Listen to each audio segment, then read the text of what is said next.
बच्चों, let's see the question. An electric field E and magnetic field B exist in a region. The fields are not perpendicular to each other. Here we have given four options. A, this is not possible. B, no electromagnetic wave is passing through the region. C, an electromagnetic wave may be passing through the region. D, an electromagnetic wave is certainly passing through the region. Now to answer this question, first we will discuss here the key concept, and here the key concept will be given as electromagnetic wave. तो जब हम wave की बात करते हैं तो wave हमारे पास एक फॉर्म ऑफ एनर्जी होता है जिसमें जो पार्टिकल होते हैं ये अपनी पोजीशन को चेंज किए बिना ही यहाँ पे एनर्जी को पास करता है।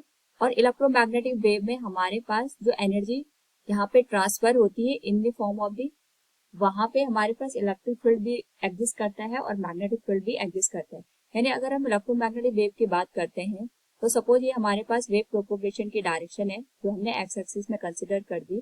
तो जो इलेक्ट्रिक फील्ड होता है और जो मैग्नेटिक फील्ड होता है वो वेव प्रोपोगेशन के परपेंडिकुलर होते हैं और साथ में एक दूसरे के भी परपेंडिकुलर होते हैं। यानी अगर हम यहाँ पे कंसीडर करें वेव प्रोपोगेशन की जो डायरेक्शन है वो एक्स एक्सिस में है, इलेक्ट्रिक फील्ड वाई एक्सिस में है, तो हमारे पास जो मैग्नेटिक फील्ड होगा वो दोनों के परपेंडिकुलर यानी जेड एक्सिस में कहीं पे एडजस्ट करेगा। तो जो इलेक्ट्रोमैग्नेटिक वेव्स होती हैं इनमें हमारे पास वेव में इलेक्ट्रिक फील्ड का भी और यहाँ पे मैग्नेटिक फील्ड का भी एग्जिस्टेंस होता है। साथ में यहाँ पे जो वेव होती है अपने साथ एनर्जी को कैरी करती है। क्वेश्चन के अकॉर्डिंग हमारे पास यहाँ पे पूछा गया है कि एक इलेक्ट्रिक फील्ड है और एक मैग्नेटिक फील्ड है किसी रीजन में लाई करते हैं। सपोज हमारे पास कोई रीजन हमने यहाँ पे कंसिडर कर दिया, इसमें यहाँ पे इलेक्ट्रिक फील्ड भी लाई कर रहा है और साथ में मैग्नेटिक फील्ड भी लाई कर रहा है। And the fields are not perpendicular to each other. यहाँ पे जो इलेक्ट्रिक फील्ड और मैग्नेटिक फील्ड है both are not perpendicular to each other. जैसे अभी हमने डिस्कस किया था इलेक्ट्रोमैग्नेटिक वेव में इलेक्ट्रिक फील्ड मैग्नेटिक फील्ड और ये एक दूसरे के परपेंडिकुलर होते हैं, साथ में प्रोपोगेशन के भी परपेंडिकुलर होते हैं। लेकिन हमसे कंडीशन में ये पूछा गया है इलेक्ट्रिक फील्ड और मैग्नेटिक फील्ड अभी इस पर्टिकुलर रीजन में एक दूसरे के परपेंडिकुलर नहीं है, यानी both are at a particular angle with each other. दोनों के बीच में यहाँ पे एक सर्टेन एंगल यहाँ पे फॉर्म हो रहा है।